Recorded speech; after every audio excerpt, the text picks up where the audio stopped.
in Euclid. In certain fields,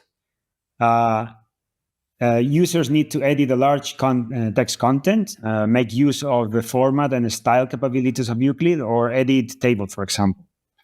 Until now, users could only see a small fraction of the text in the screen, and you can also expand it, as you can see here. But now, Euclid allows a full screen mode. You can do that by pressing on this button. You can see the whole field has expanded to the full view. And you can exit that view by pressing escape or clicking on the full screen icon again. And this can be very useful, as I mentioned, to edit large text content.